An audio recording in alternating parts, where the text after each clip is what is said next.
الحمد لله رب العالمين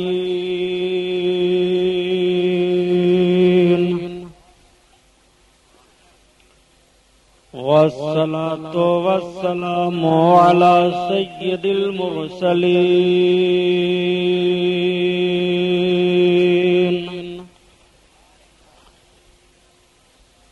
وعلى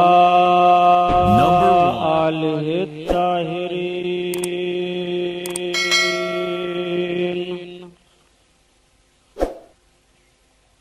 وأصحابه المطهرين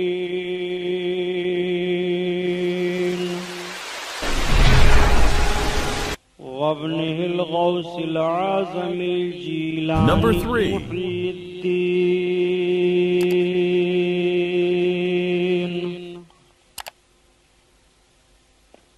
وأهل بيته أجمعين.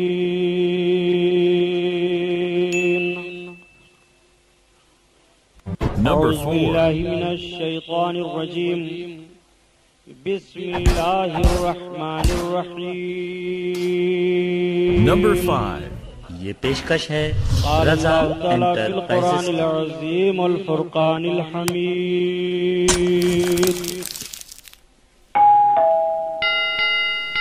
والعاقبۃ للمتقین.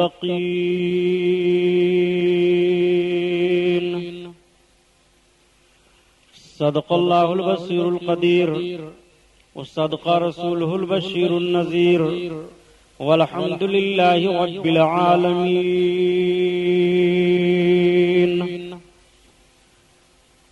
لائق صد احترام علماء اہل سنت، قابل قدر سامعین حضرات، آئیے ہم اور آپ سب سے پہلے اپنے اور ساری کائنات کے مرکز عقیدت حضور رحمت للعالمین، شفیع المذنبین، رسول گرامی وقار، محبوب پروردگار، دونوں عالم کے مالک و مختار حضور محمد الرسول اللہ صلی اللہ تعالی علیہ وسلم کے دربار پر انوار میں درود شریف کا نذرانہ پیش فرمائیں. پڑھیے بلند آواز سے.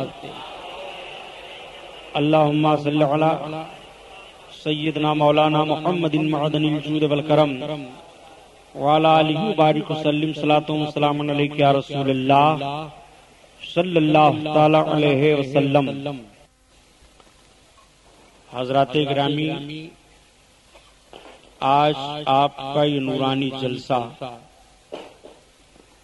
جو عظمت اسلام کے نام پر منعقد کیا گیا ہے آپ کی اس آبادی میں،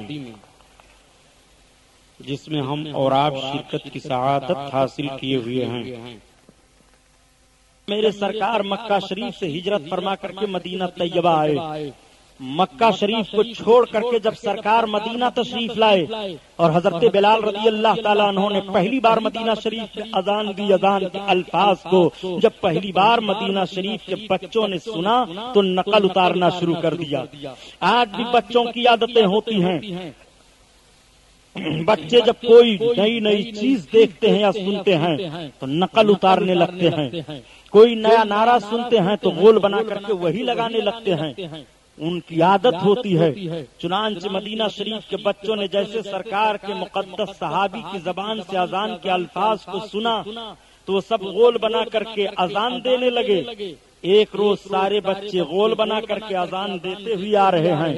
ادھر سے اللہ کے رسول تشریف لے جا رہے ہیں. سرکار کو بچوں نے دیکھا، بچوں کو سرکار نے دیکھا. بچے خاموش ہو گئے ادب سے. میرے آقا نے ایک بچے کو قریب بلایا اور اس کے سر پر اپنا دست نبوت رکھا. ان کی آواز بڑی اچھی تھی، دعا دی. وہ بچہ بھاگتا ہوا اپنی ماں کے پاس گیا. امی ہم سارے بچے اذان دیتے ہوئے آ رہے تھے، اللہ کے رسول نے مجھے قریب بلایا اور میرے سر پر اپنا ہاتھ رکھا ہے، مجھے دعا دی ہے. ماں نے کہا بیٹا قریب آ جا. جب ماں کے قریب بچہ ہوا تو ماں اپنے بچے کے سر کو سونگھنے لگی تو سر سے خوشبو آ رہی ہے. ماں نے کہا بیٹا میں تجھے وصیت کر رہی ہوں وہ نبی برحق ہیں۔ بیٹا تم اپنے ان بالوں کو ترشوانا نہیں، جب تک وہ حیات ظاہری سے تھے ان کے بال سفید نہیں ہوئے، ان کے بالوں سے خوشبو آتی رہی۔ وہ جو راستہ چلتے راستہ مہک جاتا، جس انجمن میں بیٹھتے انجمن مہک جاتی، جس گلی سے چلتے گلی سے خوشبو آتی، وہ جہاں چلے جاتے مہکتے رہتے۔ اعلیٰ حضرت عظیم البرکت اسی کی ترجمانی فرما رہے ہیں، کیا مہکتے ہیں مہکنے والے، کیا مہکتے ہیں مہکنے والے، اور بو پہ چلتے ہیں بھٹکنے والے، بھٹکنے والے، ان کی مہک نے دل کے غنچے کھلا دیے ہیں، غنچے کھلا دیے ہیں، جس راہ چل گئے ہیں کوچے بسا دیے ہیں، کوچے بسا دیے ہیں۔ اللہ اللہ، خوشبو کی بات آئی تو پھر سن لو، اپنے آقا صلی اللہ علیہ وسلم کے خوشبو کو دیکھو۔ میں عنوان سے ہٹ نہیں رہا ہوں، خوشبو ہی کی بات چل رہی ہے حضرت۔ آقا کریم صلی اللہ تعالی علیہ وسلم ہم پاپیوں کو یاد کتنا کرتے تھے، ہم گنہگاروں کو چاہتے کتنا تھے۔ آپ ذرا تاریخ اپنے آقا کی اٹھا کر کے پڑھو اور دیکھو، پاپیوں کو چاہا کس نے ہے، گنہگاروں کو سہارا کس نے دیا ہے، بے کسوں کا کس کون بنا ہے، دکھیوں کا دکھ کس نے دور کیا ہے، بے سہاروں کی امید کس نے بدھائی ہے۔ آپ کو کہنا پڑے گا محمد الرسول اللہ صلی اللہ تعالی علیہ وسلم۔ ہم پاپیوں کو تو سرکار اتنا یاد کرتے ہیں کہ رات رات بھر کھڑے ہو کر کے رب کی بارگاہ میں مغفرت کی دعا مانگتے ہیں، اپنی جبین مقدس کو سجدہ میں رکھ کر کے مغفرت کی دعا مانگتے ہیں۔ میں آپ سے پوچھنا چاہتا ہوں، جو رسول ہم پاپیوں کو رات رات بھر یاد کرتے رہے، کیا رات میں 1 گھنٹہ امتی اپنے نبی کو نہیں یاد کر سکتا ہے؟ آپ ذرا اپنے آقا کی یاد کو دیکھو، سرکار کس طرح تمہیں یاد کر رہے ہیں۔ پاپ ہم کر رہے ہیں، رب کی بارگاہ میں معافی اللہ کے حبیب مانگ رہے ہیں، گناہ ہم کر رہے ہیں، رب کی بارگاہ میں محبوب رو رہے ہیں، سیاہ کاریاں ہمارے نام اعمال میں لکھے جا رہی ہیں۔ میرے آقا اپنی مقدس پیشانی کو سجدہ میں رہ کر کے ان سیاہ کاریوں کو اپنے آنسوؤں سے دھو رہے ہیں۔ رونا تو ہمیں چاہیے تھا، اپنے گناہوں سے تو معافی ہمیں مانگنی چاہیے تھی۔ اپنے رسول کا پیار دیکھو اے مسلمانوں، سہارا تم کو کس نے دیا ہے؟ اسی لیے اعلیٰ حضرت عظیم البرکت فرماتے ہیں کہ اے مرد مومن سن، تیری امید کس نے بدھائی ہے؟ غمزدوں کو رضا مزدہ دیجے کی ہے، اور بے کسوں کا سارا ہمارا نبی، ہمارا نبی۔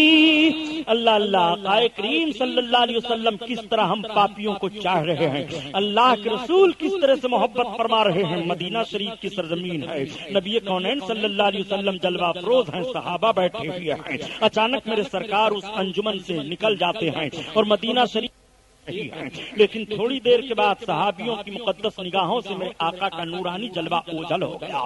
اللہ کے رسول ایک صحابی کے باغ میں تشریف لے گئے اور داخل ہونے کے بعد اپنی پیشانی کو سجدے میں رکھ دیا، رونے لگے۔ آقا کریم صلی اللہ علیہ وسلم کے سجدہ کی زمین بھیگ جاتی ہے، رسول کونین کی ریشیں مبارک تر ہو جاتی ہے۔ رب کی بارگاہ میں صرف یہی دعا مانگ رہے ہیں، رب حبلی امتی، رب حبلی امتی، پروردگار میری امت کو میرے لیے ہبہ فرما دے، مولا میری امت کی مغفرت فرما دے۔ نبی کونین روتے چلے جا رہے ہیں، سجدے کی زمین تر ہوتی چلی جا رہی ہے۔ عرصہ گزر گیا، صحابہ کرام نے اپنے آقا کا جلوہ نہیں دیکھا تو صحابہ تڑپ گئے، میرے سرکار کہاں گئے ہیں، میرے آقا کی جلوہ نمائی کہاں ہے؟ اس لیے کہ ان کی زندگی کا دستور یہ تھا کہ وہ ہران اپنے سرکار کا جلوہ دیکھنا چاہتے تھے، ہر گھڑی سرکار کا مقدس جلوہ ان کی نگاہوں کے سامنے ہو، یہ ان کا مشن تھا۔ اب ہر صحابی ایک دوسرے سے پوچھنے لگے، یہ تو بتاؤ اللہ کے رسول کہاں چلے گئے؟ ہر کوئی دوسرے سے سوال کر رہا ہے. اب مدینہ شریف کی گلیوں میں تلاشا جا رہا ہے. نبی کونین جن جن گھروں پر بیٹھتے تھے ان گھروں پر دیکھا جا رہا ہے. کوچا کوچا تلاشا جا رہا ہے. ایک دوسرے سے سوال کر رہا ہے, بتاؤ میرے سرکار کہاں تشریف لے گئے. صحابہ کو بڑی تشویش ہو گئی کہ ایسا تو نہیں ہے کہ ابتدائی اسلام کا وقت ہے کسی دشمن نے تکلیف دے دی ہو. اب سارے صحابہ تلاشنے کے لیے نکل پڑے. ہر چہار جانب سے خوشبو آ رہی ہے. جب ساری انجمن مہک رہی ہے تو کیا پتا عطر کی شیشی کس کے پاس ہے. سارے راستے مہک رہے ہیں. حضرت ابو ہریرہ فرماتے ہیں کہ ایک راستہ پر بہت تیز خوشبو آ رہی تھی. میں نے سمجھ لیا بس کرو میرے سرکار اسی طرف تشریف لے گئے ہیں. حضرت ابو ہریرہ فرماتے ہیں وہی خوشبو سونگھتے ہوئے میں اسی طرف چل پڑا, اور جب میں باغ کے قریب پہنچا جس باغ میں میرے آقا جلوہ افروز تھے تو میں نے دیکھا کہ باغ کی ہوا فضا مہک رہی ہے. باغ کے در و دیوار مہک رہے ہیں. ہر چہار جانب سے خوشبو آ رہی ہے, مگر باغ کا دروازہ بند ہے. باغ میں جانے کا کوئی راستہ نہیں ہے. حضرت ابو ہریرہ فرماتے ہیں کہ پانی جانے کا ایک نالا تھا, اسی نالے سے داخل ہو کر کے میں باغ اندر گیا, اور جیسے میں اندر گیا تو دیکھا کہ میرے سرکار رو رہے ہیں. ان کی مقدس پیشانی سجدہ میں ہے. اعلیٰ حضرت عظیم البرکت اسی کی ترجمانی فرماتے ہیں اللہ کا جہنم ابھی نہ سرد ہوگا, رو رو کے مصطفیٰ نے دریا بہا دیے ہیں, دریا بہا دیے ہیں. ان کی مہک دل کے غنچے کھلا دیے ہیں, غنچے کھلا دیے ہیں. اللہ اللہ. حضرت ابو ہریرہ فرماتے ہیں کہ میں وہی خوشبو سونگتے ہوئے وہاں تک پہنچ گیا.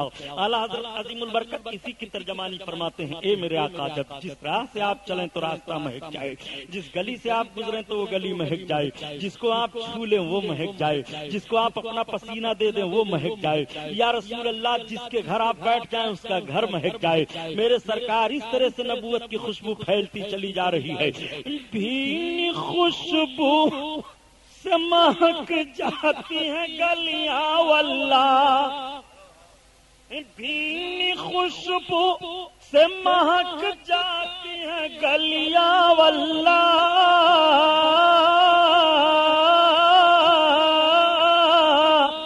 اور کیسے پھولوں میں بسائے ہیں تمہارے گیسو, تمہارے گیسو. آپ ذرا دیکھو خوشبو کی بات آ گئی ہے. میرے آقا صلی اللہ علیہ وسلم کی مقدس سیرت ہے. بات سمجھ میں آ رہی ہے دوستو؟ نہیں, سارا جھگڑا سمجھنے کا چلتا ہے آج کل. سمجھ نہیں پاتے ہیں تو جھگڑا کرنے لگتے ہیں. ایک مولوی صاحب تھے بیچارے, تو جس کو سلام کرتے تھے تو کہتے تھے قبلہ السلام علیکم, قبلہ السلام علیکم. ایک نہ سمجھ تھا, اس کو بھی انہوں نے کہہ دیا قبلہ السلام علیکم. کہا بس مولوی صاحب بہت لحاظ کرتا ہوں آپ کا, میں قبلہ ہوں. قاری قبلہ ناراض ہو گئے, کہا پھر قبلہ کہہ دیا. قاری قبلہ آپ قبلہ مطلب نہیں, پھر قبلہ کہہ دیا. میں قبلہ ہوں. وہ سمجھا کہ قبلہ کا مطلب کوئی گالی گلوچ یا بیوقوف بنانا. کہا مولانا قبلہ تم ہو, قبلہ تمہارے باپ ہیں, قبلہ تمہارے بھائی ہیں, قبلی تمہاری ماں ہے. یہ ہے سمجھنے کا حال. سب کو تو قبلہ بولتا رہا, لیکن جب عورت کے لیے بولنا ہوا تو قبلی بولا. اس طرح کے سمجھنے والے کیا سمجھ رکھیں گے؟ آؤ ذرا دیکھو جس رسول کا کلمہ پڑھ رہے ہو. بات چل گئی ہے خوشبو کی, بات چل گئی ہے مدینہ کے تاجدار کی. میرے آقا صلی اللہ تعالی علیہ وسلم جس راستہ سے چلے وہ راستہ مہک جاتا ہے. سرکار جس راستہ سے گزرے اس سے خوشبو آنے لگتی ہے, اور نبی کونین صلی اللہ تعالی علیہ وسلم کی خوشبو آج تک آ رہی ہے. آج تک لوگ سرکار کی خوشبو سے مستفید ہو رہے ہیں. یہ ساری پھولوں کی خوشبو, یہ جوہو, چمیلی, نسترن, سمن, یہ گلاب, یہ بیلا, یہ سارے خوشبو کیا ہیں؟ نبی کونین صلی اللہ تعالی علیہ وسلم کے مقدس پسینے پاک کی مہک ہے. اعلیٰ حضرت عظیم البرکت اسی کی تو ترجمانی فرماتے ہیں انہی کی بو مائی سمن ہے, انہی کا جلوہ چمن چمن ہے, انہیں سے گلشن مہک رہے ہیں، انہیں کی رنگت گلاب میں ہے۔ اللہ اللہ، اپنے آقا صلی اللہ علیہ وسلم کی خوشبو تو ملاحظہ فرمائیں۔ آپ سوچتے ہوں گے سبحانی صاحب، کیا نبی کونین صلی اللہ علیہ وسلم کی خوشبو ہمیں ہندوستان میں بھی مل رہی ہے؟ جی، میرے سرکار کی خوشبو ہندوستان میں بھی ہے۔ میں ہندوستان کے ان سیاسی لوگوں سے عرض کرتا ہوں کہ تاریخ کا جنازہ نہ نکالو۔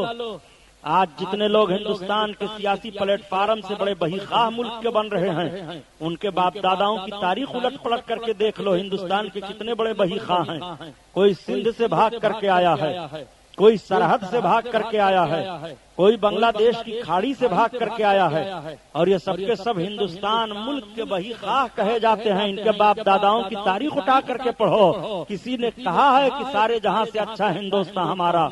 کیا اٹل بہاری جی کے باپ نے یہ کہا ہے سارے جہاں سے اچھا ہندوستان ہمارا؟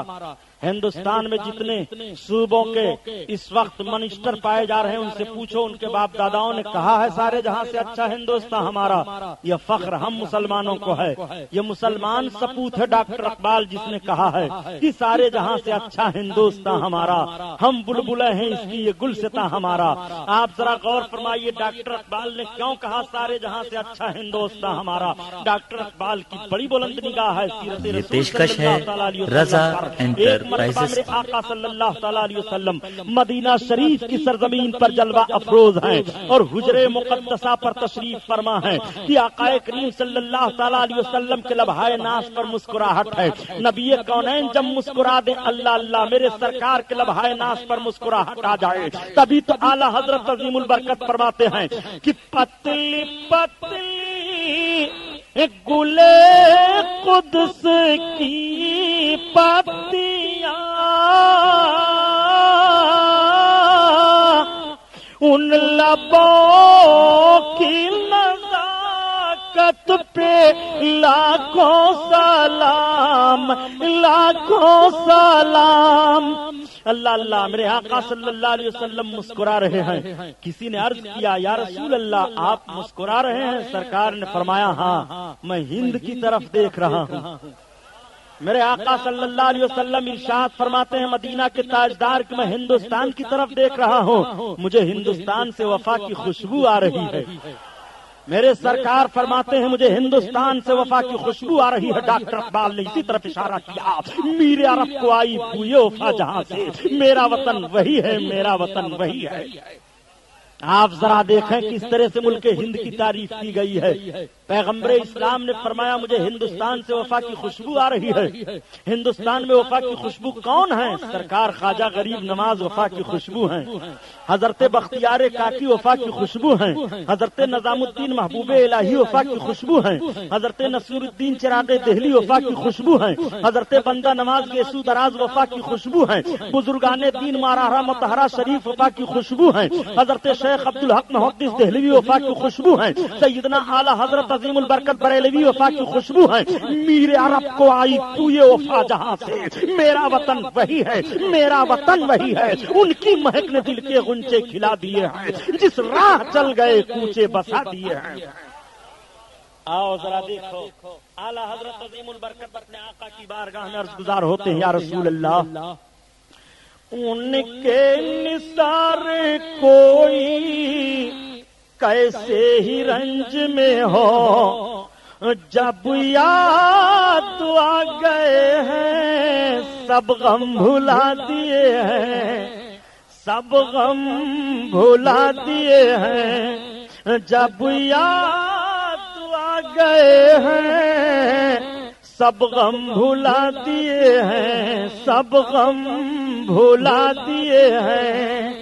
آؤ یہ دیکھو اعلیٰ حضرت نے کیوں کہا، آقا کریم صلی اللہ تعالی علیہ وسلم کی یاد آتی رہے تو مرد مومن ہر غم بھول جاتا ہے، اس پر دکھوں کا پہاڑ توڑا جائے اس کو کچھ احساس نہیں ہوتا ہے، چاہے جس طرح مصیبتیں اور پریشانیاں اس کے سامنے آئیں، مگر اپنے آقا کی یاد آ جاتی ہے تو وہ کچھ احساس نہیں کرتا۔ میرے سرکار صلی اللہ علیہ وسلم نے جب دوسری جنگ عظیم لڑی تھی جس کا نام جنگ احد ہے، جنگ احد میں پہلے تو صحابہ کو جیت ہو گئی اور دوسرے حملے میں بظاہر صحابہ کو شکست ہو گئی۔ آقا کریم صلی اللہ علیہ وسلم کے صحابہ سرکار کے ساتھ ہو کر کے ایک پہاڑی کی بلندی پر تشریف فرما ہو گئے۔ کسی نے یہ خبر اڑا دیا کہ معاذ اللہ محمد کو قتل کر دیا گیا۔ رفتہ رفتہ یہ خبر مدینہ طیبہ میں پہنچ گئی۔ مدینہ طیبہ میں جتنے بچے، بوڑھے، عورتیں، نوجوان رہ گئے تھے جانے سے میدان جنگ میں، سب باہر نکل آئے اور بے تحاشا میدان کی طرف بھاگنے لگے کہ جب میرے آقا ہی دنیا میں نہ رہے تو اب ہم رہ کر کیا کریں گے۔ انصار گھرانے کی ایک خاتون بے تحاشا بھاگتی ہوئی چلی جا رہی ہیں میدان جنگ کی طرف۔ ادھر سے ایک صحابی آ رہے ہیں، جیسے انہوں نے دیکھا پوچھا کہاں جا رہی ہو؟ کہا یہ تو بتاؤ آ کہاں سے رہے ہو؟ کہا جنگ کے میدان سے واپس آ رہا ہوں۔ کہا بتاؤ حال کیا ہے؟ انہوں نے کہا تمہارا باپ شہید کر دیا گیا۔ کہا حال کیا ہے؟ کہا تمہارے بھائی کو شہادت کا درجہ مل گیا، تمہارے شوہر شہید کر دیے گئے۔ اس خاتون کو تین شہادت کی خبر ملتی ہے، میرا باپ شہید کر دیا گیا، میرا بھائی شہید کر دیا گیا، میرا شوہر شہید کر دیا گیا۔ پھر بھی انہوں نے عرض کیا اے آنے والے صحابی یہ تو بتاؤ اللہ کے رسول کا حال کیا ہے؟ وہ ارشاد فرماتے ہیں پوچھنے والی خاتون سن، الحمدللہ میدان جنگ میں اللہ کے رسول صحیح اور سلامت ہیں۔ تو خاتون نے کہا اگر اللہ کے رسول صحیح اور سلامت ہیں تو ہمارے لیے سارا جہان سلامت ہے۔ اب ہمیں شوہر اور بھائی اور باپ کے شہادت کا کوئی غم نہیں ہے۔ اعلیٰ حضرت کسی کی ترجمانی فرماتے ہیں ان کے نثار کوئی کیسے ہی رنج میں ہو، جب یاد آ گئے ہیں سب غم بھلا دیے ہیں، سب غم بھلا دیے ہیں۔ اللہ اللہ، ذرا دیکھو تو رسول کونین صلی اللہ علیہ وسلم کی یاد جب آ جائے تو کیسے لوگ غم بھول جایا کرتے ہیں۔ واقعہ سنانا مقصد نہیں ہے بلکہ جو بات ذہن و فکر میں اتارنے کی کوشش کر رہا ہوں اس پر غور فرمائیے۔ کل کے بعد سے رمضان شریف کا مہینہ شروع ہو رہا ہے۔ خوش نصیب مرد مومن ایک مہینے کا روزہ رکھے گا اور جب ایک مہینے کا روزہ پورا ہو جائے گا تو اسے عید کی خوشی حاصل ہوگی۔ نبی کونین صلی اللہ تعالی علیہ وسلم کے صحابہ نے ایک مہینے کا روزہ رکھا۔ مدینہ شریف کی سرزمین ہے، عید کی خوشی کا موقع آ رہا ہے۔ چاند کا اعلان ہو گیا کہ سویرے عید ہونے والی ہے، چاند طلوع ہو گیا، مدینہ میں چہل پہل مچ جاتی ہے۔ مدینہ شریف کی گلیوں میں بچے گھومنے لگتے ہیں، ایک دوسرے کو مبارکباد پیش کرنا شروع کر دیتا ہے۔ ایک عجیب کیفیت ہے خوشی کی، خوشی کی لہر مدینہ میں دوڑی ہوئی ہے۔ صبح کا سفیدہ نمودار ہو جاتا ہے، صحابہ خوشی خوشی نماز ادا کر کے عیدگاہ کی طرف جا رہے ہیں۔ اللہ کے رسول صلی اللہ تعالی علیہ وسلم بھی لباس فاخرہ زیب تن فرما کر کے عیدگاہ کی طرف نکلے۔ میرے آقا صلی اللہ تعالی علیہ وسلم کے قدم ناز اٹھے تھے، چند قدم چلے تھے سرکار کہ تب تک ایک بچہ روتا ہوا مل گیا۔ میرے آقا ٹھہر گئے۔ اللہ کے رسول صلی اللہ علیہ وسلم سب کچھ برداشت کر لیتے تھے مگر کسی کی بھیگی پلک کا بوجھ نہیں برداشت فرماتے تھے۔ میرے سرکار نے ارشاد فرمایا اس بچے کے سر پر اپنا نبوت والا ہاتھ رکھتے ہوئے بیٹا کیا ہوا؟ تب تک وہ چہرہ دیکھا، ہچکیاں لے کر کے اور رونے لگا۔ میرے آقا ارشاد فرماتے ہیں شہزادے بتاؤ تمہیں کیا ہوا؟ اس کی روتے روتے ہچکیاں بج جاتی ہیں۔ وہ یہ نہیں سمجھ پا رہا ہے کہ میرے سر پر میرے آقا کا ہاتھ ہے، میرے سر پر سید المرسلین کا دست شفقت ہے، نہیں بلکہ وہ روئے چلا جا رہا ہے۔ آقا کریم صلی اللہ علیہ وسلم فرماتے ہیں آخر بیٹا بتا تو کیوں روتا ہے، کون سی تیرے اوپر مصیبت آئی ہے؟ وہ بچہ کہتا ہے اے پوچھنے والے مجھ جیسا مصیبت زدہ مدینہ میں کوئی بچہ نہیں ہے، مجھ جیسا غریب کوئی نہیں ہے۔ آقا فرماتے ہیں بیٹا رو نہیں، سارے بچے تو خوشی خوشی مدینہ شریف کے اپنے باپوں کے دامن سے مچلتے ہوئے عیدگاہ کی طرف سے جا رہے ہیں، اپنے باپ ماؤں کے آنچل سے مچل کر کے اچھا کپڑا پہنے ہوئے ہیں۔ تم کیوں رو رہے ہو؟ بچہ کہہ رہا ہے اے پوچھنے والے مجھ جیسا مدینہ میں کوئی مخلوق الحال نہیں ہے، مجھ جیسا کوئی غریب بچہ نہیں ہے، ہائے میری غریبی۔ تب تک وہ بچہ اور رونے لگتا ہے۔ میرے آقا تڑپ گئے، فرماتے ہیں شہزادے بتا تو تیرے اوپر غربت کا کون سا ماحول ہے؟ وہ عرض گزار ہوتا ہے پوچھنے والے آپ پوچھ رہے ہیں تو میں بتائے دے رہا ہوں، کاش میرا بھی باپ ہوتا تو آج میں اپنے باپ کے دامن سے مچلتے ہوئے عیدگاہ کی طرف جاتا. تیرا باپ کیا ہوا؟ بچے نے کہا اے پوچھنے والے، میرا باپ اللہ کے رسول صلی اللہ علیہ وسلم کے ساتھ ایک جنگ میں شریک ہوا، میرے باپ کو شہادت مل گئی اور میری ماں نے دوسری شادی کر لی، مجھ کو گھر سے نکال دیا گیا ہے. ہائے میرا باپ نہیں ہے. اتنا کہہ کر کے وہ بچہ رونے لگا. تب تک میرے آقا فرماتے ہیں بیٹا رو نہیں، جس رسول کے قدموں پر تیرے باپ کو شہادت ملی ہے وہ اللہ کا حبیب میں ہی ہوں. اتنا سننا تھا. روتا ہوا بچہ مسکرانے لگا، اس کے لب پر مسکراہٹ آ جاتی ہے. اعلیٰ حضرت عظیم البرکت اسی کی ترجمانی فرماتے ہیں، جس کی تسکین سے روتے ہوئے ہنس پڑے،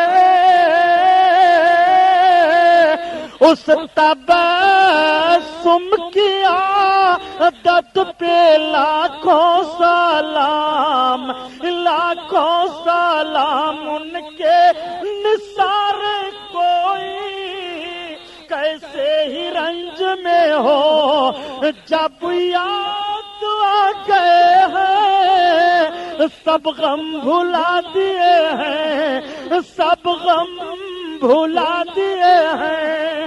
اللہ اللہ، آپ ذرا دیکھیں نبی کونین صلی اللہ تعالیٰ علیہ وسلم کی یاد آ جائے تو کیسے لوگ غم بھول جایا کرتے ہیں، کس طرح سے لوگوں کو خوشی حاصل ہو جاتی ہے. سب سے پہلے مذہب اسلام کا کلمہ حضرت ابوبکر صدیق نے پڑھا. کون نہیں جانتا ہے حضرت ابوبکر صدیق کو خلیفہ اول ہیں. حضرت ابوبکر صدیق رسول اللہ صلی اللہ علیہ وسلم کے وہ پہلے صحابی ہیں جن کو خلافت اول حاصل ہے، اور وہی حضرت ابوبکر صدیق رضی اللہ تعالیٰ عنہ ہیں. تمام انبیاء اور رسولان اعظام کے بعد تمام مومنین میں سب سے بڑا عظیم مقام و مرتبہ حضرت ابوبکر صدیق کا ہے. حضرت ابوبکر صدیق رضی اللہ تعالیٰ عنہ جب کلمہ پڑھ کر کے اسلام میں داخل ہوئے اور اسلام کی تبلیغ کرنا شروع کر دیا، ایک روز کسی نے کہہ دیا ابوبکر ابن قحافہ. کہا ہاں. کہا تم اپنے ساتھی محمد کا کچھ حال سنے ہو کہ نہیں؟ کہا کیا معاملہ ہے؟ کہا حرم شریف میں ان کو فلاں فلاں نے گھیر لیا ہے. اتنا سننا تھا. حضرت ابوبکر بے تحاشا دوڑتے ہوئے گئے اور حرم شریف میں دیکھا تو واقعی میرے آقا سے چند کافر الجھے ہوئے ہیں. تب تک حضرت ابوبکر پہنچ گئے. بات چیت ہوتے ہواتے مار پیٹ شروع ہو گئی. حضرت ابوبکر صدیق کے اوپر کافی کافروں نے جھمٹا ڈال کر کے حضرت ابوبکر کو چوٹ پہنچائی. آپ غش کھا کر کے زمین پر آ گئے. زمین پر آنا تھا کہ پورے مکہ میں خبر پھیل گئی کہ فلاں فلاں نے محمد کی حمایت میں ابوبکر ابن قحافہ کو مارا ہے اور ان کی موت واقع ہونے والی ہے. تب تک خاندانی جوش غالب آ گیا. حضرت ابوبکر کے گھرانے والے اٹھ کھڑے ہوئے اور سارے لوگوں نے آ کر کے گھیر لیا. اے لوگوں، اگر اس جنگ میں اس مار میں ابوبکر ابن قحافہ کی موت ہو گئی تو ہم تمہارے مکانوں کے پتھروں کو اکھاڑ کر کے پھینک دیں گے. ہم حدود حرم میں تمہیں داخل نہیں ہونے دیں گے. تب تمہیں پتا چلے گا کہ خاندانی جوش و جذبہ کسے کہتے ہیں. سارے لوگ حضرت ابوبکر صدیق کو اٹھا کر کے ان کے گھر لائے. ان کی ماں سے کہا کچھ کھانے پینے کی چیز ہو تو انہیں پیش کرو. جیسے کھانے پینے کی چیز آپ کے ماں نے پیش کیا تب تک حضرت ابوبکر کہتے ہیں اے میری ماں، میں پانی اپنے منہ تک نہیں لے جاؤں گا، نہ کھانا کھاؤں گا جب تک میرے سرکار محمد الرسول اللہ کا حال نہ مجھ کو معلوم ہو جائے گا کہ وہ کس حالت میں ہیں. تب تک آپ کی ماں نے کہا بیٹا تمہارے جسم پر اتنی چوٹ آئی ہے، تم اتنی مصیبت میں ہو پھر بھی محمد کو نہیں بھول رہے ہو. آپ نے کہا اے ماں، وہ بھولنے والے نہیں ہیں، میں ان کو بھولوں گا نہیں جب تک ان کی خبر مجھے نہ مل جائے کہ وہ کس حالت میں ہیں. رات کی جب تاریکی آئی تو ایک عورت اور آ کر کے پہنچ گئی. حضرت ابوبکر کی ماں نے اس عورت سے پوچھا یہ تو بتاؤ محمد کا حال کیا ہے؟ انہوں نے کہا الحمدللہ اللہ کے رسول فلاں کے مکان میں صحیح اور سلامت ہیں. تب تک حضرت ابوبکر کہتے ہیں اے میری ماں، اگر مجھے ان تک پہنچا دو تو مجھے تسلی حاصل ہو جائے گی، میرا سارا دکھ دور ہو جائے گا. آپ کی ماں نے سہارا دیا اور آنے والی خاتون نے سہارا دیا. دونوں اٹھا کر کے نبی کی بارگاہ میں آپ کو لے جا رہے ہیں. جیسے سرکار کے قریب پہنچے آقا نے اپنے یار غار کو دیکھا. میرے سرکار اٹھ کر کے کھڑے ہو گئے، اپنے سینے سے حضرت ابوبکر کو لگا لیا اور لگاتے ہوئے فرماتے ہیں اے ابوبکر ابن قحافہ تمہارا حال کیا ہے؟ عرض کرتے ہیں یا رسول اللہ اب آپ ہمیں مل گئے تو ہمارا سارا دکھ دور ہو گیا. اب ہمیں کوئی غم نہیں ہے، اب ہمیں کوئی فکر نہیں ہے، اب ہمیں کوئی درد نہیں ہے. اسی لیے تو اعلیٰ حضرت عظیم البرکت کے بھائی استاد زمن علامہ حسن رحمت اللہ علیہ فرماتے ہیں دل درد سے بسمل کی طرح لوٹ رہا ہو اور تسلی پر سینے پر تسلی کو تیرا ہاتھ دھارا ہو، سینے پہ تسلی کو۔ اللہ اللہ، آپ ذرا غور فرمائیے، آقا صلی اللہ علیہ وسلم کی یاد آ جائے تو کس طرح سے دل کا دکھ دور ہو جاتا ہے، رنج و غم دور ہو جاتا ہے۔ یہی وجہ تو ہے پیارے کہ صحابہ اپنے آقا کے جلوے کا نظارہ کیا کرتے تھے تو نہ دکھ سے پریشانی ہے، نہ کسی اور بیماری سے پریشان ہوتے تھے، نہ کسی اور مصیبت سے وہ پریشان ہوتے تھے۔ صرف معاملہ یہ تھا کہ اپنے آقا صلی اللہ تعالی علیہ وسلم کی یاد اپنے دل میں رکھے ہوئے تھے تو پکار کر کے کہہ دیتے تھے، اے لوگوں، صورت میں نصارہ تو تمدن میں ہنود، اور یہ مسلمان ہیں جنہیں دیکھ کے شرمائیں یہود، یوں تو سید بھی ہو، مرزا بھی ہو، افغان بھی ہو، تم سبھی کچھ ہو، بتاؤ مسلمان بھی ہو۔ اعلیٰ یہود، یوں تو سید بھی ہو، مرزا بھی ہو، افغان بھی ہو، تم سبھی کچھ ہو، بتاؤ مسلمان بھی ہو۔ اعلیٰ برکت اپنے آقا کی بارگاہ میں عرض گزار ہوتے ہیں، یا رسول اللہ، ایک دل ہمارا کیا ہے آزار اس کا کتنا، اور تم نے تو چلتے پھرتے مردے جلا دیے ہیں، مردے جلا دیے ہیں۔ یا رسول اللہ، ایک ہمارا یہ دل کا ہے، اگر آپ چاہو تو ہمارے دل کی تکلیف تھوڑی دیر میں دور ہو جائے۔ یا رسول اللہ، آپ اگر کرم فرما دیں تو ہمارے دل میں کوئی رنج و غم نہ رہ جائے، اس لیے کہ رنج و غم دور فرمانے والے آپ ہی ہیں، دلوں کی تکلیف کو ختم فرمانے والے آپ ہی ہیں، اس لیے کہ یا رسول اللہ، آپ تو چلتے ہوتے ہیں، آپ چلتے ہوئے مردوں کو زندہ فرما دیا کرتے ہیں، تو جس رسول کی شان کا یہ عالم ہو کہ چلتے ہوئے مردوں کو زندہ فرما دیں، وہ اگر چاہیں تو دل کی تکلیف کیوں نہیں دور ہوں گی، دل کے وسوسے کیوں نہیں ختم ہو جائیں گے۔ میرے آقا صلی اللہ علیہ وسلم تشریف لے جا رہے ہیں، ایک قبرستان سے گزرے کہ تب تک ایک یہودی سامنے کھڑا ہو جاتا ہے، محمد نبی ہو، نبی ہو تو اس مردہ کو زندہ کر دو۔ گویا اس کا سوال بتا رہا ہے کہ نبی کو مردہ زندہ کرنے کی طاقت اللہ کی جانب سے ہوتی ہے، تبھی تو وہ سوال کر رہا ہے کہ نبی ہو تو مردہ زندہ فرما دو۔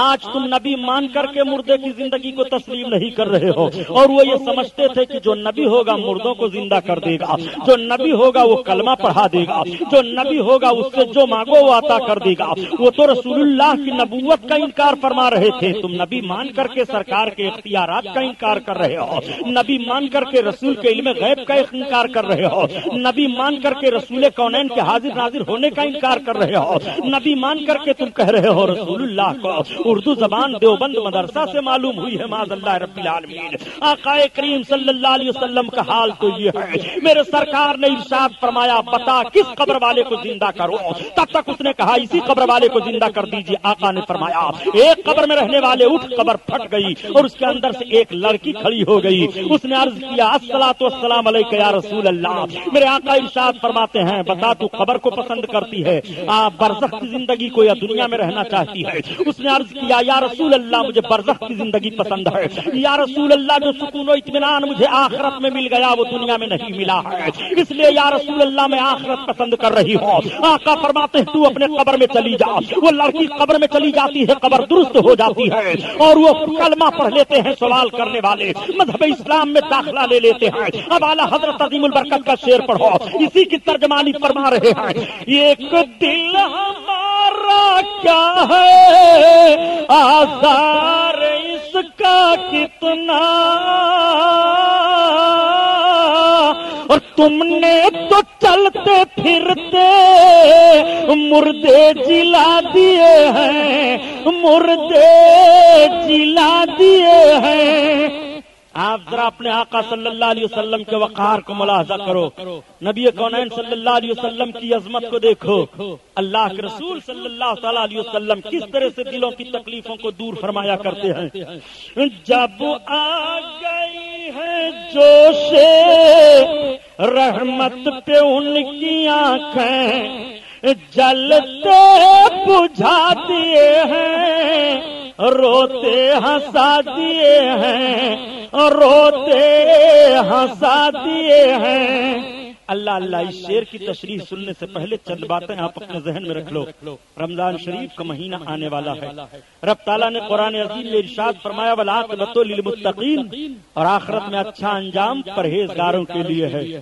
یہ روزہ پرہیزگاری دیتا ہے، روزہ اللہ کا خوف دیتا ہے، روزہ خواہشات نفسانی کو مارتا ہے، روزہ حدود الہیہ میں رہنے کا پیغام دیتا ہے۔ روزہ یہ پیغام دیتا ہے، اے مرد مومن، جو چیزیں تیرے لیے دن میں حلال تھیں، رب نے ان چیزوں کو دن میں تیرے لیے روک دیا ہے، تو نہیں استعمال کر سکتا ہے ایک مہینہ کے لیے۔ تو اسی طرح سے تو اندازہ لگا لے، ایک مہینہ کے لیے جو چیزیں حلال ہو تجھے روک دی جائیں تو تجھے رکنا پڑ رہا ہے، تو تیری پوری زندگی کے لیے ہمیشہ کے لیے جو چیزیں تجھ پر حرام کر دی گئی ہیں، ان چیزوں کے قریب تو کیسے جائے گا؟ تیرے اوپر شراب حرام ہے، شراب کے قریب کیسے جائے گا؟ تیرے لیے زنا حرام ہے، زنا کے قریب کیسے جائے گا؟ تیرے لیے ناجائز قتل و غارت گری حرام ہے، قتل و غارت گری کے قریب کیسے جائے گا؟ ذرا دیکھو روزہ نفس کو کس طرح سے حدود الہیہ میں رہنے کا پابند بنا رہا ہے، اور کس طرح سے روزہ آپ کو سنبھال رہا ہے۔ اسی لیے تو اعلیٰ حضرت عظیم البرکت فرماتے ہیں، رضا نفس دشمن ہے دم میں نیانا، اور کہاں تو نے دیکھے چادرانے والے، چادرانے والے۔ نفس کو مارنے کا کتنا بہترین ذریعہ روزہ ہے۔ رب نے فرمایا کتب علیکم الصیام کما کتب من قبلکم لعلکم تفلحون، تم پر روزے فرض کیے گئے جیسے تم سے اگلوں پر فرض کیے گئے تھے۔ رسول اللہ نے روزے کی کتنی فضیلت کو بیان فرمایا ہے۔ ایک روزہ دار جب دن بھر روزہ رہ کر کے افطاری کرتا ہے، لقمہ اس کے منہ کے قریب جاتا نہیں ہے کہ اسے بخش دیا جاتا ہے۔ اگر وہ کسی کو افطاری کراتا ہے تو افطاری کرنے والا افطاری کر کے اٹھتا نہیں ہے کہ اس کو مغفرت کا پیغام دے دیا جاتا ہے۔ رسول کونین صلی اللہ علیہ وسلم فرماتے ہیں روزہ گناہوں سے بچنے کے لیے ڈھال ہے۔ اللہ اکبر! اب اگر کوئی روزہ چھوڑ دے تو کتنا گناہگار ہوگا، جس پر روزہ فرض ہو وہ روزہ نہ رکھے کتنا بڑا پاپی ہوگا، کس طرح سے سزا کا مستحق ہوگا۔ پیارے اپنے گناہوں سے توبہ کر لو، گناہوں سے رب کی بارگاہ میں معافی مانگ لو۔ بندے کو چاہیے کہ اپنے رب کی بارگاہ میں گناہ سے معافی مانگتا رہے، توبہ کرتا رہے، اس لیے کہ وہ جن گناہوں سے رب کی بارگاہ میں معافی مانگتا ہے اور جن گناہوں سے رب کی بارگاہ میں توبہ کر لیتا ہے، اگر رب نے اپنے فضل و کرم سے ان گناہوں کو معاف فرما دیا تو کل قیامت کے دن جب دفتر اعمال کھولے جائیں گے تو جن گناہوں سے توبہ کیا ہے وہ گناہ اس کے عمل کے دفتر میں نہیں رہیں گے، مٹے ہوئے ہوں گے۔ اسی لیے اللہ کے رسول ارشاد فرماتے ہیں التائب من الذنب کمن لم ذنب له، گناہوں سے توبہ کرنے والا ایسے ہی ہو جاتا ہے گویا اس نے گناہ نہیں کیا۔ لیکن آؤ ذرا قیامت کا منظر دیکھو، جب جنتی جنت میں چلے جائیں گے اور دوزخی دوزخ میں چلے جائیں گے، کچھ ایسے بھی لوگ ہوں گے جو بغیر توبہ کیے ہوئے مر گئے ہوں گے۔ رب کی مشیت ہوگی کہ ان کو جہنم میں ڈال دیا جائے، ان کو جہنم میں ڈال دیا جائے گا، وہ 1000 برس تک جہنم میں جلتے رہیں گے، یا اللہ کا نعرہ لگاتے رہیں گے۔ دوسرا 1000 برس لگے گا، یا رحمان کہتے رہیں گے۔ تیسرا 1000 برس لگے گا، یا رحیم کہتے رہیں گے۔ چوتھا 1000 برس لگے گا، یا کریم کہتے رہیں گے۔ پانچواں 1000 برس لگے گا، یا حنان کہتے رہیں گے۔ چھٹا 1000 برس لگے گا، یا منان کہتے رہیں گے۔ ساتواں 1000 برس لگے گا، تب تک ایٹومیٹک پکار اٹھیں گے واہ محمدہ، یا رسول اللہ ہماری خبر لو، یا رسول اللہ اب ہمیں جہنم سے نکالو، یا رسول اللہ اب ہمیں بچاؤ۔ جیسے جہنمی جہنم میں اپنے آقا کا نام لے گا 7000 برس کے بعد رب کی رحمت مچل جائے گی۔ رب تعالیٰ حضرت جبریل کو فرمائے گا جبریل ادھر آؤ، جاؤ دیکھو امت محمدیہ کا حال معلوم کرو کہ جو لوگ بغیر گناہوں سے توبہ کیے مر گئے تھے اور ان کو جہنم میں ڈال دیا گیا تھا ان کا حال کیا ہے۔ تو حضرت جبریل عرض کریں گے پروردگار تو اپنے بندوں کا حال زیادہ جاننے والا ہے۔ اللہ فرمائے گا جبریل جاؤ تو دیکھو ان افراد کے حالات کیا ہیں۔ تب تک حضرت جبریل چل پڑیں گے، جہنم کے دروازہ پر جس فرشتہ کی ڈیوٹی ہے ان کا نام مالک ہے، مالک دیکھیں گے کہ سید الملائکہ جبریل امین آ رہے ہیں۔ جیسے مالک کے قریب جبریل امین پہنچیں گے، مالک سلام کریں گے، حضرت جبریل امین ارشاد فرمائیں گے مالک امت محمدیہ کے وہ افراد جو اپنے گناہوں سے بغیر توبہ کیے ہوئے مر گئے ہیں اور جہنم میں ڈال دیے گئے رب کی مشیت سے ان کا حال کیا ہے۔ مالک کہیں گے ان کا بڑا برا حال ہے، وہ جہنم میں جل رہے ہیں، وہ پریشانی میں مبتلا ہیں، وہ چیخ و چلا رہے ہیں۔ حضرت جبریل فرمائیں گے دروازہ کھولو۔ حضرت جبریل سے مالک عرض کریں گے کیا رب کا حکم ہے؟ ہاں رب کا حکم ہے۔ اب دروازہ کھولا کھولا جائے گا. جیسے دروازہ کھولا جائے گا تو جب دروازہ جہنم کو بھڑکانے کے لیے حضرت مالک کھولیں گے، جب دروازہ کھولا جائے گا تو حضرت جبریل کی شکل و صورت بڑی اچھی ہوگی. آپ کی شکل و صورت دیکھنے کے بعد کہہ اٹھیں گے جہنمی، اتنی اچھی صورت والا یہ کون آ گیا ہے؟ تب تک مالک کہیں گے تم پہچانتے نہیں ہو، یہ جبریل امین ہیں، یہ محمد علیہ السلام پر وحی لے کر کے جایا کرتے تھے. تب تک سب چیخ پڑیں گے اے حضرت جبریل جاؤ میرے آقا سے میرا سلام کہہ دو، ہمارے سرکار سے کہہ دو ہمیں بھول گئے ہمیں نکال لے، ہمارے سرکار سے کہہ دو اب ہمیں جہنم سے آزاد کرا لے. یا غسلی یا رسول اللہ وا محمدا وا محمدا، سب سرکار کا نام لے کر کے پکارنے لگیں گے. حضرت جبریل علیہ السلام تو تسلیم رب کی بارگاہ میں واپس آئیں گے. رب تعالیٰ فرمائے گا جبریل کیا حال ہے میرے بندوں کا؟ حضرت جبریل عرض کریں گے پروردگار تو اپنے بندوں کا حال زیادہ جاننے والا ہے. رب فرمائے گا میرے بندوں نے کیا کہا ہے؟ حضرت جبریل عرض کریں گے اے پروردگار تیرے بندوں نے تیرے محبوب کو سلام کہا ہے اور تیرے محبوب سے پناہ مانگ رہے ہیں. حضرت جبریل سے رب تعالیٰ فرمائے گا تو جاؤ میرے محبوب کو بتاؤ. اب حضرت جبریل علیہ السلام جنت میں آئیں گے. جنت میں ایک موتی کے محل میں ایک پرانی تخت پر میرے آقا جلوہ افروز ہوں گے. تمام انبیاء اور مرسلین سرکار کے روبرو حاضر ہوں گے. تب تک حضرت جبریل پہنچیں گے، رونے لگیں گے اور سلام عرض کریں گے. آقا فرمائیں گے جبریل کیا حال ہے؟ کریں گے یا رسول اللہ آپ کی امت کے وہ گناہگار جو اپنے گناہوں سے بلا توبہ کیے مر گئے تھے اور رب کی مشیت سے جہنم میں جل رہے ہیں، وہ آپ کو آواز دے رہے ہیں، وہ آپ کو پکار رہے ہیں، وہ آپ کی پناہ مانگ رہے ہیں. اتنا سننا ہوگا میرے سرکار مچل جائیں گے اور ارشاد فرمائیں گے لبیک یا امتی لبیک، اے میری امت میں حاضر ہو، اے میری امت میں حاضر ہو. اس کے بعد میرے سرکار اپنا سر کریم سجدہ میں رکھ دیں گے اور رونے لگیں گے. اللہ ارشاد فرمائے گا محبوب اپنے سر کو اٹھاؤ، جاؤ تمہاری جس کو طبیعت چاہے اسے جہنم سے نکال لو. محبوب جاؤ. اب اللہ کے حبیب اپنے سر اقدس کو اٹھائیں گے، میرے آقا جہنم کی طرف چل پڑیں گے. صحابہ سرکار کے ساتھ ہیں یا فرشتگان الہیہ استقبال کے لیے ہوں گے. میرے آقا جہنم کی طرف جا رہے ہیں. آقا کریم صلی اللہ علیہ وسلم کو جیسے مالک دیکھیں گے تو کہیں گے وہ دیکھو سید المرسلین آ رہے ہیں، وہ دیکھو بشیر و نذیر آ رہے ہیں، وہ دیکھو طہ یاسین آ رہے ہیں، وہ دیکھو دکھیوں کا دکھ دور فرمانے والے آقا آ رہے ہیں. اب حضرت جبریل دیکھیں گے سید المرسلین آ رہے ہیں، کھڑے ہو جائیں گے. حضرت مالک کھڑے ہو جائیں گے. حضرت مالک سلام عرض کریں گے. آقا فرمائیں گے مالک میری امت کا حال کیا ہے؟ عرض کریں گے یا رسول اللہ وہ جہنم میں چل رہے ہیں، وہ عذاب الہی میں گرفتار ہیں، یا رسول اللہ ان کا بڑا برا حال ہے. آقا فرمائیں گے جبریل دروازہ مالک دروازہ کھولو. مالک کہیں گے یا رسول اللہ رب کا حکم ہے. ہاں جیسے دروازہ کھولا جائے گا اور میرے سرکار پر جہنمیوں کی نگاہ پڑے گی، اعلی حضرت کی زبان میں سنو پکار اٹھیں گے وہ لو آئے مسکراتے ہم اسیروں کی طرح اور خرمن عیسیاں پر اب بجلی گراتے جائیں گے.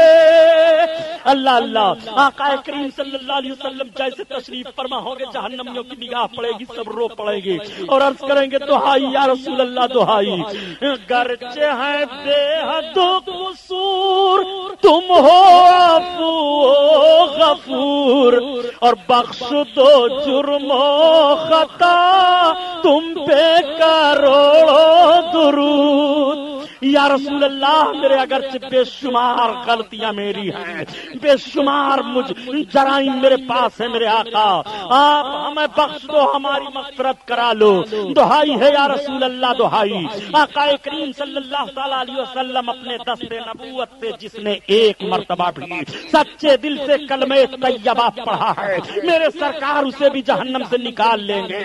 اور سرکار کی مقدس نگاہیں رو رہی ہیں اور سارے نکلنے والے ہنس رہے ہیں. اسی کی ترجمانی اعلی حضرت فرماتے ہیں جب آ گئی ہے جوش رحمت پہ ان کی آنکھیں جلتے بجھا دیے ہیں، روتے ہنسا دیے ہیں. جلتے ہوئے بجھ جائیں گے، روتے ہوئے ہنسنے لگیں گے. آقا کریم صلی اللہ علیہ وسلم سب کو لائیں گے، نہر فرات میں غسل نہر حیات میں غسل دیا جائے گا. آقا کریم صلی اللہ تعالی علیہ وسلم اس طرح سے غسل جب وہ لوگ پا جائیں گے چمکنے لگیں گے اور جنت میں داخل کر دیے جائیں گے تو جو جنت میں پہلے سے رہیں گے وہ کہیں گے یہ سب جہنمی ہیں، اس لیے کہ ان کی پیشانی پر لکھا رہے گا ہم قوم جہنمی تھے۔ تو سب سرکار سے عرض کریں گے کہ یا رسول اللہ یہ سب لوگ ہمارا چرچا کر رہے ہیں، جو لوگ پہلے سے جنت میں آ گئے ہیں اور اب ہم جنت میں آئے ہیں اپنے گناہوں کی سزا سہ کر کے، یا رسول اللہ یہ سب ہماری پیشانی پر قوم جہنمی دیکھ کر کے لکھا ہوا ہم کو جہنمی کہہ رہے ہیں۔ آقا کے دستے کرم رب کی بارگاہ میں اٹھ جائیں گے، میرے سرکار دعا فرمائیں گے پیشانی سے وہ لکیریں بھی ختم ہو جائیں گی، وہ تحریریں بھی مٹ جائیں گی، پیشانی 14ویں رات کے چاند کی طرح چمکنے لگے گی۔ اس کیفیت کو سننے کے بعد کفار و مشرکین مرتدین پکار اٹھیں گے، اے کاش ہم بھی محمد کا کلمہ پڑھے ہوتے اور ان سے محبت کیے ہوتے تو ہمیشہ کے عذاب سے چھٹکارا مل جاتا۔ اعلیٰ حضرت عظیم البرکت کسی کی تو ترجمانی فرماتے ہیں، اے مرد مومن اگر آج تم ملک میں غداری کر جاؤ تو تجھے دیش دروہی قرار دے دیا جاتا ہے، اگر تو استاذ کی نافرمانی کر جا تو شاگردی سے نکال دیا جاتا ہے، اگر پیر کی نافرمانی تو کر جا تو مریدی سے نکال دیا جاتا ہے، اگر ماں باپ کی نافرمانی تو کر جا تو ماں باپ تجھے جائیداد سے آگ کر دیا کرتے ہیں، وراثت سے محروم کر دیا جاتا ہے۔ لیکن یہ اس رسول کی بارگاہ ہے کہ جرم پر جرم کرتا جا رہا ہے، خطا پر خطا کرتا جا رہا ہے، پاپ پر پاپ کرتا جا رہا ہے، گناہ پر گناہ کرتا جا رہا ہے، سیاہ کاریاں کرتا جا رہا ہے، لیکن جب اپنے آقا کی بارگاہ میں معافی مانگ رہا ہے تو سرکار تجھے اپنے دامن کرم میں لے رہے ہیں۔ اعلیٰ حضرت عظیم البرکت اسی کی ترجمانی فرماتے ہیں، کر کے تمہارے گناہ مانگے تمہاری پناہ اور تم کہو دامن میں آ تم پہ کروڑوں درود، کروڑوں درود، والعاقبۃ للمتقین، اور آخرت میں اچھا انجام پرہیزگاروں کے لیے ہے۔ یہ رب کا فرمان ہے قرآن میں، آخرت میں اچھا انجام پرہیزگاروں کے لیے ہے۔ پرہیزگاری کا مہینہ کل سے شروع ہو رہا ہے، کل سے پرہیزگاری حاصل کرنے کا دستور علی اعلان آپ کے سامنے آ رہا ہے۔ رمضان شریف کا مہینہ، صحابہ کی مقدس زندگی پڑھو، وہ کس طرح سے رمضان کے مہینے کا اہتمام فرمایا کرتے تھے، کس طرح سے وہ روزہ رکھا کرتے تھے۔ اس لیے میں آپ سے عرض کروں گا کہ کل سے جب آپ روزہ کی نیت کر لیں تو جن حضرات پر روزہ فرض ہے وہ روزہ چھوڑے نہیں۔ روزہ مسلمان عاقل بالغ تندرست مقیم پر فرض ہے، وہ روزہ نہ چھوڑے۔ اگر اس نے ایسی حالت میں ہوتے ہوئے ایک روزہ چھوڑ دیا تو ایک روزے کا کفارہ معلوم ہے کتنا ہے، جان بوجھ کر چھوڑنے پر مسلسل 2 مہینے کا روزہ رکھنا یا 60 مسکین کا کھانا کھلانا۔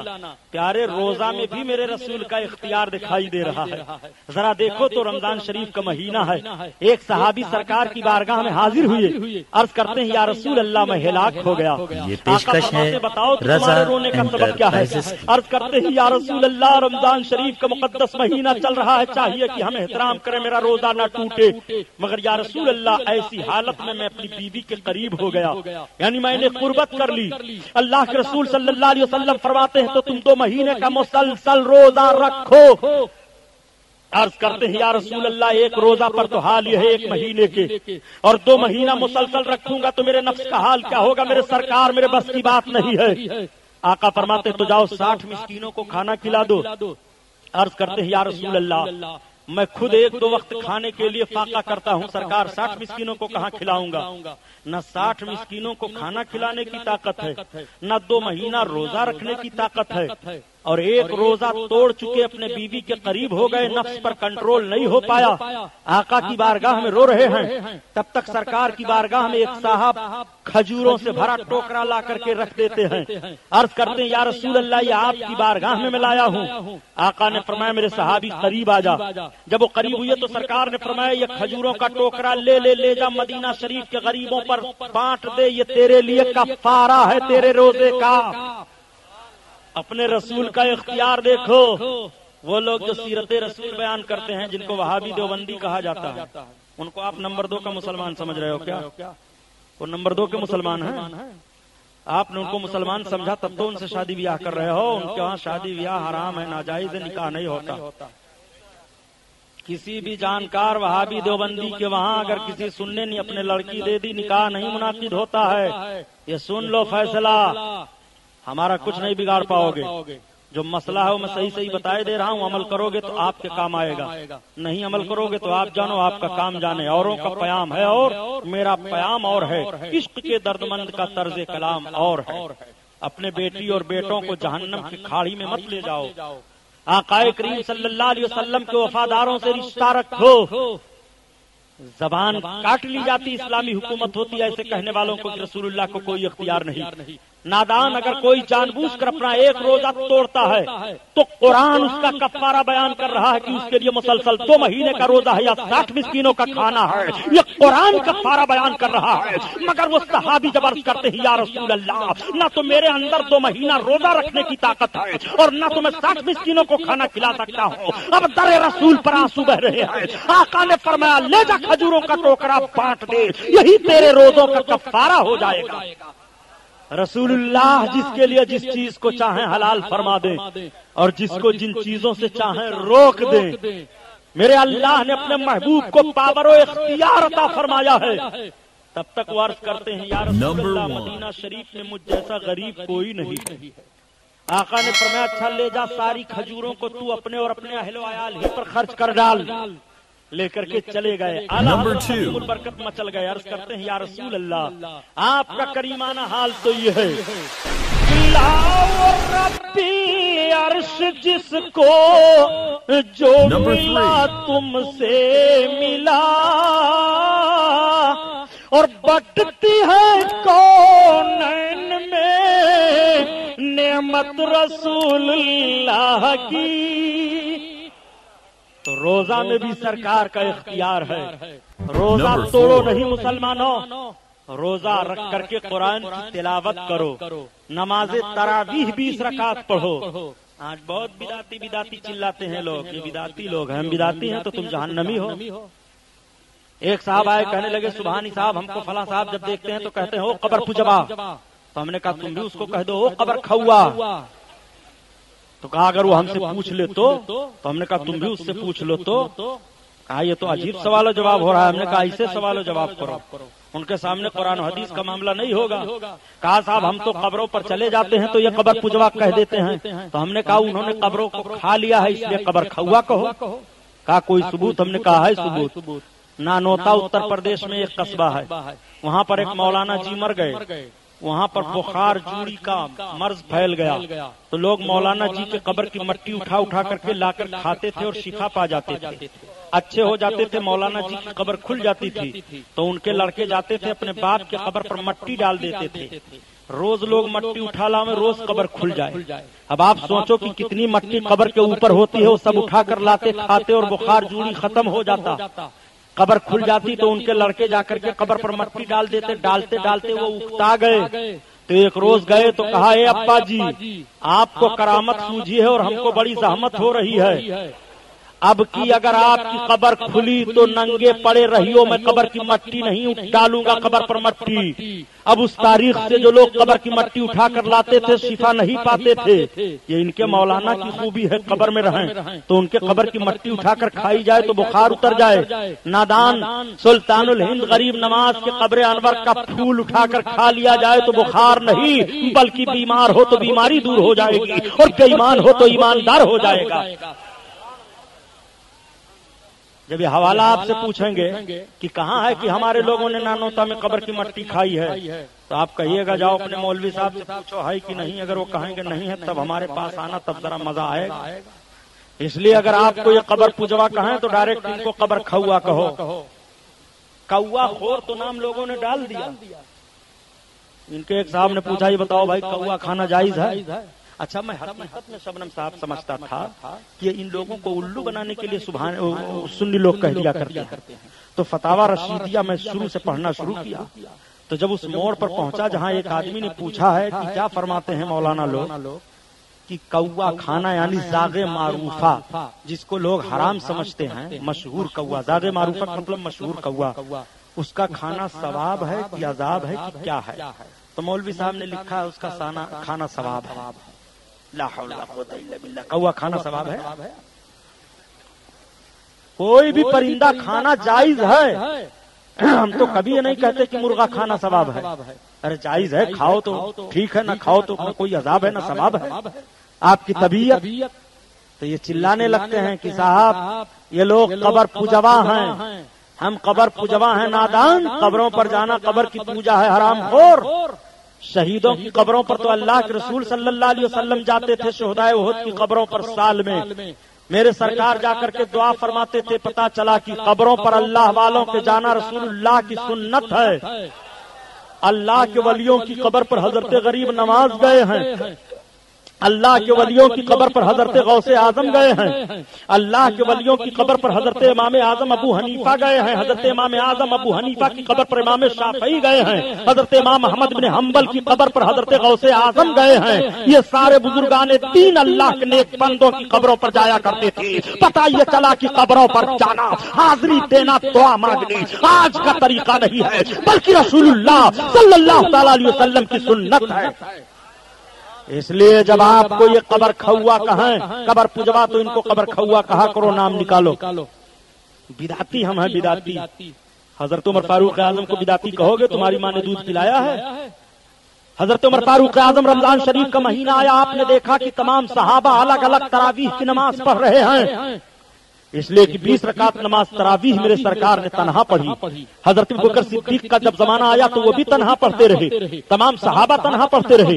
حضرت عمر بن خطاب کا جب دور آیا تو وہ بھی تنہا پڑھتے رہے، لیکن ایک روز حضرت عمر فاروق اعظم نے صحابہ کی میٹنگ بلائی، اور میٹنگ بلانے کے بعد کہا، اے میرے اللہ کے حبیب کے صحابیوں، میں یہ چاہتا ہوں کہ نماز تراویح 20 رکعت جو لوگ الگ الگ پڑھا کرتے ہیں، اس 20 رکعت تراویح کی نماز کو جماعت کے ساتھ قائم کر دیا جائے، 20 رکعت کو جماعت کے ساتھ پڑھی جائے، تم لوگ کیا رائے دیتے ہو؟ تو سارے صحابہ نے کہا، اے امیر المومنین، یہ بہت اچھا کام ہے۔ حضرت عمر فاروق اعظم فرماتے ہیں، ہذہ بدعۃ نعمت، یہ بہترین بدعت ہے، یہ اچھا کام دین میں ہے۔ حضرت عمر فاروق اعظم نے 20 رکعت تراویح رمضان شریف کے مہینے میں جماعت کے ساتھ پڑھنے کا رواج دیا۔